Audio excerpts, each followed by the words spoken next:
Dans ce monde matériel, l'une des lois de la nature, du matérialisme, de tout ce qui est matière, est que tout est soumis au processus de changement, de vieillissement, d'érosion, de détérioration, les éléments se décomposent et, en fin de compte, périssent, meurent. Bien qu'il soit vrai que la physique a découvert que rien ne meurt vraiment, la matière se transforme en énergie et l'énergie peut se transformer en matière.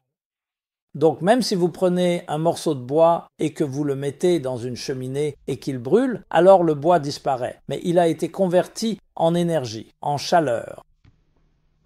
De même, lorsque vous faites bouillir de l'eau, l'eau se transforme en gaz. Si vous refroidissez le gaz, il peut redevenir de l'eau. Si vous le congelez, il se transforme en glace. Ce ne sont donc que différentes formes, mais cette même réalité continue d'exister. Et pourtant, lorsqu'il s'agit de nos vies très définies, disons qu'une personne est née tel jour et est décédée tel autre jour, et que chacun devrait être béni avec de longues années en bonne santé, mais personne ne vit éternellement. Est-ce vraiment vrai? L'âme meurt-elle un jour? Parce que si la réponse est que l'âme ne meurt pas, et ensuite, en deuxième point, que votre identité principale est votre âme et non votre corps, cela voudrait dire que vous ne mourrez jamais. Alors pourquoi parlons-nous de la mort? Parce que nous considérons la matière comme étant primordiale. Cela ne veut pas dire qu'il faille minimiser l'importance d'avoir un corps, ni celle de posséder des sens physiques. Quand mon père est décédé il y a 17 ans, je vis encore avec cela. C'est toujours triste. Même si je crois totalement que son âme continue d'exister, ce n'est plus dans le corps que j'ai vu et connu. Ce n'est plus quelqu'un que je peux serrer dans mes bras, avec qui je peux avoir une conversation, du moins pas de façon directe, avec un échange réciproque. En d'autres termes, nous accordons de la valeur à la relation que nous avons dans cette dimension. Mais ce n'est pas la seule dimension qui existe. Et c'est pourquoi je me dis toujours, et je le dis à toute personne qui a déjà traversé la perte d'un être cher, que c'est le moment où il faut devenir aussi spirituel que possible, car c'est la seule façon de communiquer et de comprendre une autre manière de voir la vie. C'est l'esprit des choses. Nous tenons pour acquis que les gens sont en bonne santé et vont bien. Ainsi, nous pouvons communiquer les uns avec les autres. Nous pouvons nous parler. Nous pouvons nous prendre dans les bras. Nous pouvons nous voir. Mais il y a des moments dans la vie où nous sommes exposés et cela révèle une dimension plus profonde de la réalité.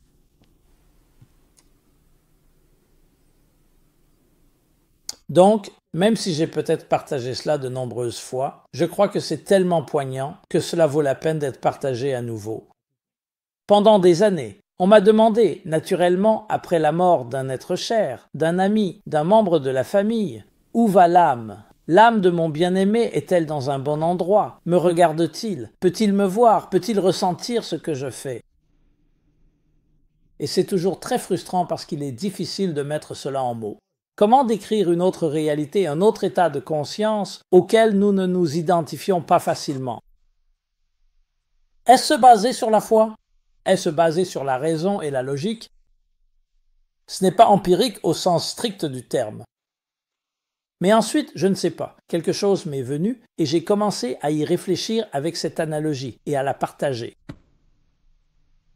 Et même si c'est d'une certaine manière une analogie presque ridicule, c'est aussi une analogie très juste. Vous allez comprendre ce que je veux dire dans un instant. Alors, imaginez une conversation imaginaire, un dialogue imaginaire entre un réfrigérateur et l'électricité. Voici comment cela se passe. Le réfrigérateur dit à l'électricité « Où vas-tu quand on débranche la prise ?» L'électricité regarde le réfrigérateur et répond incrédule « Quel culot! De quel droit oses-tu poser cette question? Tu n'es qu'une petite boîte.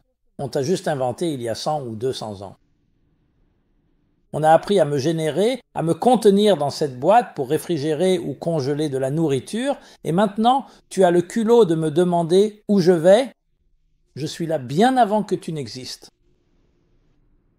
En d'autres termes, toute ton hypothèse est ta présomption. Ta présomption, c'est que tu es le centre de l'univers, la boîte qu'on appelle le réfrigérateur, et que c'est moi qui dois expliquer où je vais. Peut-être que ton hypothèse est fausse.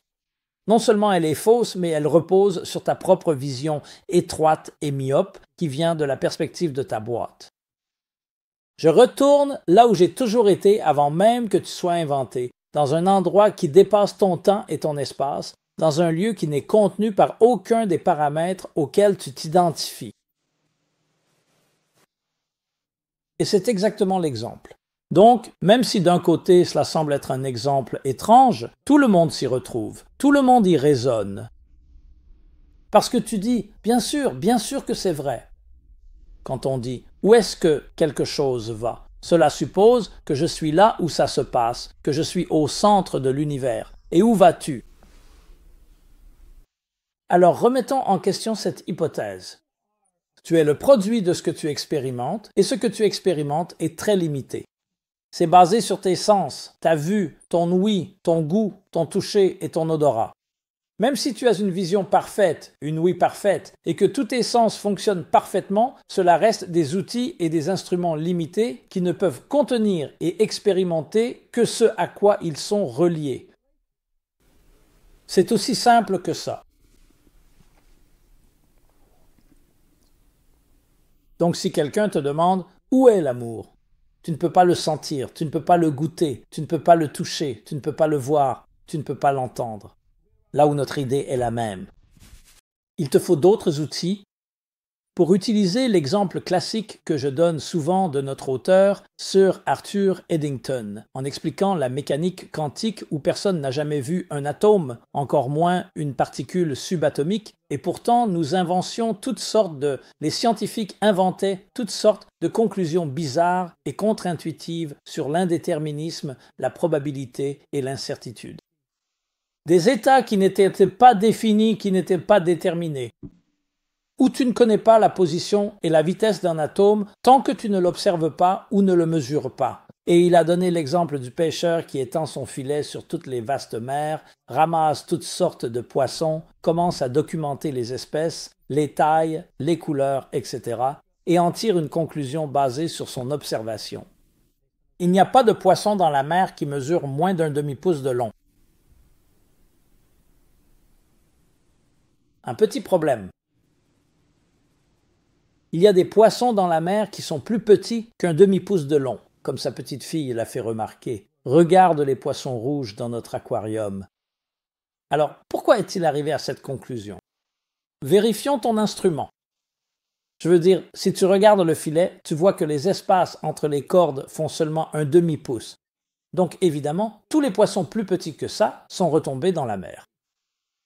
Nous devons donc ajouter une précision. En utilisant un filet avec des mailles d'un demi-pouce, vous n'attraperez jamais de poisson plus petit qu'un demi-pouce. C'est très différent de dire qu'il n'existe pas de poisson plus petit qu'un demi-pouce. Cela revient à dire, avec mes instruments, de mon point de vue, à quoi ressemble l'horizon. Quelqu'un dans une vallée vous donnera une réponse. Sur un plateau, on vous donnera une autre réponse. À 20 pieds sur une montagne, on vous donnera une troisième réponse et la personne au sommet de l'Everest vous donnera une quatrième réponse. L'histoire de Chelm. La ferme de Chelm. Chelm était une petite ville. On dit que ses habitants étaient très sages, mais leurs voisins étaient jaloux. Alors ils ont créé tout un folklore sur les idiots de Chelm. Il y avait donc le fermier de Chelm. Chelm était petite, vous pouvez imaginer. Leur ferme était une petite ferme. Mais c'était sa ferme, son bébé. Il l'avait hérité de ses parents. Chaque grain de terre, il en prenait soin comme d'un petit bébé. C'était sa ferme. Un jour, il reçoit la visite d'un grand fermier venu d'une grande ville, du Kansas, de l'Iowa, du Texas. Il lui fait visiter, lui offre une visite royale. Il s'assoit pour dîner. « Alors, que penses-tu de ma ferme ?» Le fermier de Chelm demanda au grand fermier de la ville. Le grand fermier de la ville avait une ferme de milliers d'acres. Plus grande non seulement que sa ferme, mais plus grande que toute sa ville, probablement plus grande que tout le pays de Pologne. Presque. Alors il dit Eh bien, ta ferme est jolie et mignonne, mais elle est tellement minuscule. Le fermier de Chelm est déconcerté. Il se sent insulté. Trop petite? Quelle est la taille de ta ferme dans l'Iowa? Il cherche un point de comparaison. Comment va-t-il lui expliquer une ferme d'une telle taille? Alors il dit, eh bien ma ferme, il me faut toute la journée pour aller d'un bout à l'autre en tracteur. Soudain, l'attitude du fermier de Chelm change. Il regarde le fermier de la grande ville et lui dit, avec empathie et compassion, « Ne t'en fais pas, j'ai eu un tracteur comme ça moi aussi, autrefois. » Le fermier de Chelm ne pouvait même pas imaginer quelque chose d'aussi grand. Alors, il était certain que ça devait venir de l'outil, de l'instrument. Ça devait être le véhicule. Lui aussi, il avait autrefois une vieille guimbarde qui lui prenait toute la journée à démarrer pour aller d'un endroit à l'autre. Alors il lui dit « Je comprends ». Maintenant, ce fermier de Chelm n'était pas malveillant. Il n'agissait pas de façon délibérée. Il n'essayait pas d'être drôle. Il était sincère. Si je vous distribuais un papier en vous demandant « Êtes-vous objectif, subjectif ou étroit d'esprit, fermé d'esprit ?» Qui cocherait la case « Je suis fermé d'esprit, étroit d'esprit et subjectif ?» La plupart ne le feraient pas, parce qu'une partie de la subjectivité, c'est de vous faire croire que vous êtes objectif. Nous sommes tous subjectifs. Alors, quelle est la différence entre quelqu'un? Comment pouvez-vous trouver la vérité si vous êtes tous subjectifs? C'est dire, de mon point de vue, depuis ma perspective, sur la base de mon expérience, en me basant sur le filet avec des mailles d'un demi-pouce, il n'y a pas de poisson dans la mer qui mesure moins d'un demi-pouce. En se basant sur le point de vue d'un fermier de Chelm, chacun a sa propre ferme. D'après ma ferme, il m'est difficile d'imaginer une ferme de milliers d'acres, donc ça doit être le véhicule.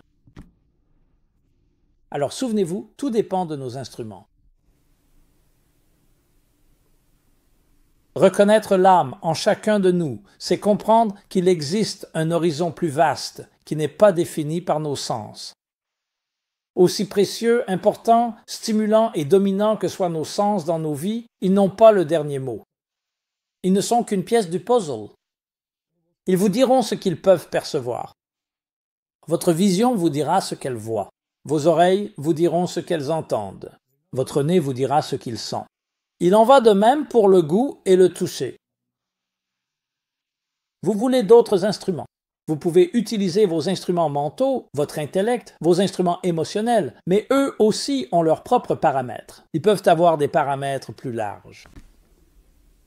Mais à mesure que vous descendez plus profondément dans le terrier du lapin, vous découvrez que ces outils sont eux aussi limités, jusqu'à ce que vous réalisiez qu'il existe certains outils que vous ne pouvez pas expérimenter directement, seulement par extrapolation, par processus d'élimination. Le trou noir. Nous savons tous qu'un trou noir ne peut pas être vu, et pourtant nous savons qu'il existe des trous noirs. Cela a été prouvé. Un trou noir, c'est quelque chose d'une telle puissance dont la force gravitationnelle est si forte qu'elle ne laisse même pas la lumière s'échapper. C'est pour ça qu'on ne le voit pas. Alors, comment savons-nous qu'il existe s'il est noir? Parce que nous voyons son effet sur l'environnement. Si vous aviez un morceau de métal sur votre table et que soudain il se mettait à bouger, ce n'est pas un tour de magie. Vous ne sauriez pas comment, mais vous diriez « il doit y avoir un aimant quelque part, peut-être derrière le mur ». Peut-être qu'il y a une autre force qui agit, attire et déplace ce morceau de métal. Donc ces trous noirs, on voit les effets sur les corps qui passent à proximité. On les voit soudainement changer de trajectoire. On voit que leurs orbites sont affectées.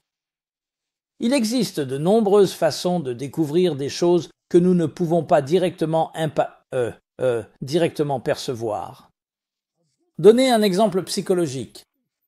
Une personne qui est psychologiquement perspicace et qui peut percevoir des choses que d'autres ne remarqueront pas, ce n'est pas parce qu'elle voit votre psyché intérieure ou qu'elle perçoit votre subconscient ou votre superconscient, c'est parce qu'elle sait extrapoler.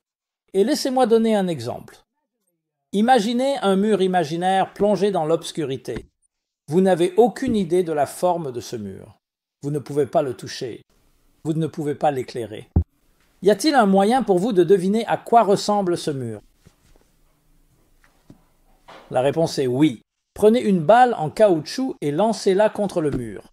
Si elle rebondit tout droit, vous savez que cette partie du mur doit être droite. Vous continuez à lancer, et si elle rebondit vers la droite, vous savez qu'il y a peut-être une indentation à cet endroit. Si elle rebondit vers la gauche, il y a une autre indentation à droite.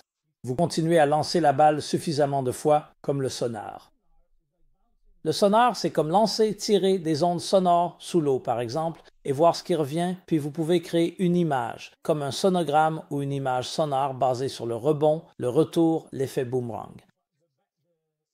Donc, vous ne verrez peut-être jamais le mur, mais vous pouvez en fait imaginer tout le mur entier parce que vous avez lancé la balle suffisamment de fois. C'est la même chose psychologiquement. Vous parlez à quelqu'un et vous voyez il vous dit « Eh bien, j'ai des problèmes ». Vous commencez à explorer. Quelle était votre relation avec votre père? Et il commence à partager. Et avec votre mère, comment c'était? Et puis vous commencez à voir, disons, que la personne évite. Elle ne veut pas. Je ne veux pas parler de ma mère ou de certains aspects de ma vie. Pourquoi pas? Je ne suis pas à l'aise. Maintenant, je ne suggérerai jamais d'attaquer de front la psyché de quelqu'un, mais cela vous indique quelque chose. C'est comme toucher un nerf. Si je touche ton doigt, il y a de la douleur. Si quelqu'un touche ici, là. Donc, même si vous ne voyez pas la cause de la douleur, en touchant, vous sentez ce point sensible comme une blessure et vous pouvez en déduire, ça doit être un endroit sensible. Cette personne ne veut pas que vous alliez là. C'est la même chose psychologiquement. Donc au final, ce qui se passe, c'est que vous parvenez à comprendre une image de quelqu'un sans la voir, en observant ce qui est évité. Vous faites rebondir la balle et vous voyez comment elle revient. Une zone dont une personne ne veut pas parler est probablement une zone sensible et il faut avancer avec précaution, mais vous savez qu'il y a quelque chose là. Et vous pouvez découvrir des dimensions plus profondes grâce à cette extrapolation. Donc c'est un négatif. On appelle cela la négation. En hébreu, il y a un mot, yedias hashlila. Il y a des façons de connaître les choses directement, l'interpolation, et il y a l'extrapolation. Et ce processus peut continuer. Vous pouvez extrapoler à partir d'une extrapolation. Pour revenir à notre sujet, c'est une autre façon de voir la vie. En fait, nous sommes formés, ou peut-être pas formés, mais la façon dont nous sommes formés est de regarder les choses avec nos sens, ce qui est important. Ce sont nos outils immédiats. Mais notre boîte à outils est limitée. Notre champ est petit. Une personne intelligente veut élargir son répertoire, élargir ses instruments et ses outils pour pouvoir voir plus, pour pouvoir expérimenter plus. C'est ce qu'on appelle élargir son expérience, élargir ses expériences. Cela vient parfois avec la maturité. Cela vient parfois avec la curiosité ou une combinaison de tout cela. C'est ce qu'on appelle apprendre. Et tu apprends toujours, toute ta vie. Tu ne dis jamais « j'ai compris, j'ai tout compris ». Plus tu en sais, plus tu réalises combien il te reste à apprendre, et cela aussi fait partie de la connaissance. Cela ne devrait jamais être perçu de manière négative. Avec cela en tête, revenons maintenant à notre être. Qui suis-je? Je me regarde dans le miroir. Je vois un corps. Je vois mon visage, les traits de mon visage. Je vois mes bras, mes jambes, le reste de mon corps. Est-ce que c'est tout ce que tu es? Nous savons tous qu'il y a plus que cela. Et puisque tu sais qu'il y a plus en toi, alors tu sais aussi qu'il y a plus chez les autres. Pour une autre personne, tu pourrais dire « D'accord, c'est de la chair et du sang et c'est tout ». Nous savons qu'il y a une personnalité que tu ne peux pas voir dans le miroir. On peut toujours l'entendre dans les sons. Tu peux apprendre, comme je l'ai dit, tu peux explorer et découvrir des aspects plus profonds de la composition de notre personnalité que ce que l'on voit, mais cela demande soit de l'entraînement, soit de l'expérience, soit de la perception. Alors, qui es-tu? Jusqu'où cela va-t-il? Disons que tu pourrais découvrir, d'accord, maintenant je connais aussi ta personnalité, tes émotions, ta sensibilité émotionnelle, une personne gentille, une personne sensible, une personne judicieuse, une personne avare. Sans parler ici de bien ou de mal, juste de la personnalité. Un esprit brillant, une personne intuitive, une personne créative. Ce sont des choses qui ne sont pas définissables par les sens avec nos outils sensoriels, mais elles sont définissables. Jusqu'où cela va-t-il? Une âme signifie que tu vas dans la partie la plus profonde de qui tu es et qui en réalité ne peut pas être définie par des facultés. Les facultés sont des facultés de l'âme. En d'autres termes, en plus du corps, qui n'est qu'un simple véhicule, le corps, ce sont les membres, les organes, les parties du corps. Cela existe, mais il y a un esprit à l'intérieur. Donc, par exemple, on peut avoir un cœur qui... Une personne morte a aussi un cœur, mais il ne bat pas. Il ne ressent rien. Une personne morte a aussi un cerveau, mais il ne pense pas. Il ne possède pas les capacités cognitives. Donc nous savons que l'âme, ou peu importe comment vous l'appelez, l'énergie intérieure, vous apporte ces facultés. Mais qu'est-ce qui se cache derrière ces facultés? Derrière ces facultés se trouve la véritable énergie de l'âme. Ainsi, comme l'expliquent les kabbalistes, et en particulier les maîtres hassidiques, il y a l'âme elle-même, puis les facultés de l'âme, et enfin le corps, qui sont les réceptacles, les canaux qui expriment ces facultés dans le monde physique. Non, par exemple, vous pouvez avoir la capacité d'écrire, mais si vos doigts ne fonctionnent pas, Dieu nous en préserve. Pour une raison quelconque, vous n'allez pas écrire. Donc il vous faut la faculté, qui est une faculté de l'âme. Il vous faut le corps, qui est le véhicule, l'instrument, et ensuite l'âme se trouve derrière ces facultés, comme une force amorphe, disons sans forme et sans couture, qui est la véritable identité de qui vous êtes. En effet, comme l'expliquent les mystiques, il y a 5 dimensions à cette âme. Nefesh, Ruach, Neshama, Shaya, Yechida. Nefesh est l'âme biologique. Qu'est-ce que cela signifie? La force vitale, le simple fait que vous soyez en vie. Ensuite, il y a la partie émotionnelle de l'âme, Ruach, c'est-à-dire que vos émotions sont actives. Il y a la partie intellectuelle, comme nous en avons parlé, puis il y a le transcendant, et enfin l'unité, unifiée, appelée Yechida, qui est l'essence même de vous. Ce n'est pas visible. Rappelez-vous, l'intellectuel et l'émotionnel ne sont pas non plus visibles. La partie spirituelle de l'énergie en vous ne l'est pas non plus. Aucune d'elles n'est visible, mais elles sont unifiées, allant même au-delà de la perception au sens habituel du terme. Les autres, on peut les percevoir, les gens les ressentent. Je sais que je pense. Je sais que je ressens. Même la transcendance est une expérience, mais il existe ensuite une expérience qui transcende la transcendance.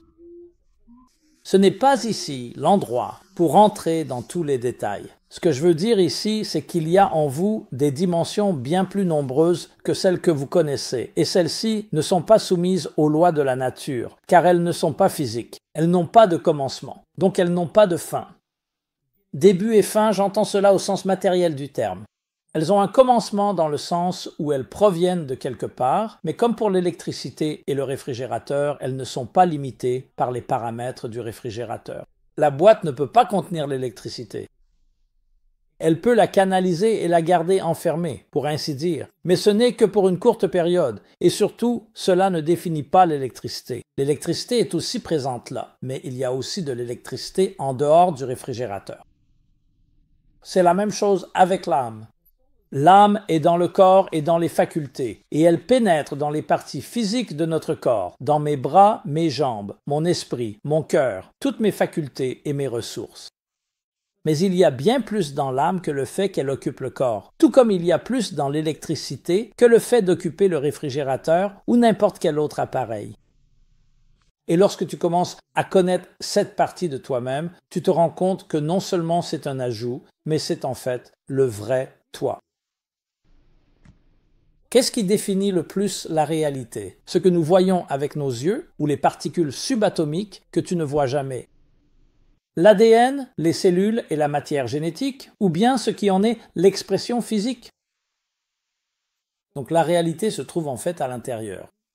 Plus tu peux l'expérimenter selon nos propres termes, d'une manière qui définit et limite sa véritable réalité. Ce n'est pas réel au sens le plus authentique du terme. Quand je dis que ce n'est pas réel, je ne veux pas dire que c'est une illusion. Je veux dire que c'est limité, comme la personne dans la vallée ou celle à la ferme qui ne voit les choses qu'à travers la perspective de la ferme. Donc en réalité, découvrir ton âme, c'est découvrir et élargir tes horizons. C'est déployer tes ailes. C'est se tenir debout sur la montagne et voir une vue, un panorama impressionnant que tu n'aurais jamais vu par toi-même. Et puis tu découvres que cette partie est l'aspect éternel de toi-même, qui ne meurt jamais, qui continue à vivre à travers tes bonnes actions, à travers ton héritage, à travers l'impact que tu as eu sur la vie des autres. Et en effet, c'est ce qu'on appelle la vraie vie. Pas la vie que tu mènes et que l'on voit lorsque tu marches sur cette terre, mais l'impact que tu as sur la prochaine génération et sur les générations à venir. C'est là que cela prend vraiment vie. Donc bien sûr, nous voulons avoir la vie telle qu'elle est dans ce monde, et nous voulons qu'elle soit permanente. Mais la véritable permanence se trouve au niveau de l'âme, et il nous est promis que nous pourrons aussi la manifester, en fin de compte, au niveau physique, lorsque nous aurons suffisamment raffiné le monde matériel pour qu'il puisse devenir un flux sans obstacle et un canal transparent vers cette vie éternelle qu'on appelle l'esprit. Ainsi, l'infini et l'éternité sont en effet très réels. Le fait que nous ne les expérimentions pas vient du fait que nous vivons dans une réalité temporaire et éphémère, et c'est à vous de déterminer quelle est votre vie, et cela déterminera l'éternité de votre existence. Si vous vous définissez par l'éphémère, par le temporaire, par ce qui s'érode et se détériore, alors vous avez écrit votre propre scénario. Mais si vous vous définissez par votre âme et par son éternité, vous continuez à vivre. Et vous continuez à vivre en reconnaissant que ce n'est pas seulement ma gratification immédiate qui me définit, ni les plaisirs instantanés, mais ce sont les choses que je fais, qui, même si elles ne sont pas toujours confortables sur le moment, sont faites pour l'avenir et pour la permanence, c'est pour toujours. Alors, mes amis, au bout du compte, nous possédons tout un réservoir de ressources et de forces dont nous n'avons souvent même pas conscience, et encore moins accès, et c'est la partie éternelle de ce que vous êtes. Votre âme. Et ce sens de l'âme ne meurt jamais. C'est pourquoi nous pouvons parler de gens, de nos ancêtres qui ont vécu il y a des milliers d'années. Prends Sarah. Le chapitre de la Torah que nous lisons cette semaine s'appelle « La vie de Sarah ». Lorsque vous lisez le verset lui-même, il parle de sa mort, qu'elle a vécu 127 ans. Mais quand savons-nous vraiment qu'elle est vivante? C'est après sa mort, car l'âme ne meurt pas. Le corps meurt. Et nous voyons l'impact de l'âme sur son mari, Abraham, sur son fils Isaac, sur la génération suivante et les générations d'après. Et lorsque nous parlons de sa vertu et de ses qualités, que nous les admirons et que nous voulons nous en inspirer comme modèle, 3800 ans plus tard, c'est cela la vie. Alors oui, nous voulons une combinaison de matière et d'esprit, mais n'oublions jamais qu'il y a des choses qui ne meurent jamais. Et vous avez le choix du côté que vous choisirez de canaliser. Serez-vous un véhicule pour le temporaire, pour l'impermanent? Ou serez-vous un véhicule pour l'éternel, pour les valeurs? Et c'est ainsi que vous vivez votre vie. Lorsque vous vivez une vie spirituelle, une vie pleine de sens, une vie remplie de vertus, de bonté, de chaleur et de lumière, en servant et en aidant les autres, vous devenez vous-même un canal pour cette éternité qui perdurera bien après que votre corps ne soit plus ici. Ce qui mérite une autre discussion, et nous la réserverons pour une prochaine fois, c'est: pouvons-nous réellement transformer le monde matériel pour qu'il soit lui aussi un canal pour cette éternité? Et la réponse est oui, mais cela commence d'abord par se connecter à cet éternel et ne pas vénérer le temporaire au détriment du permanent.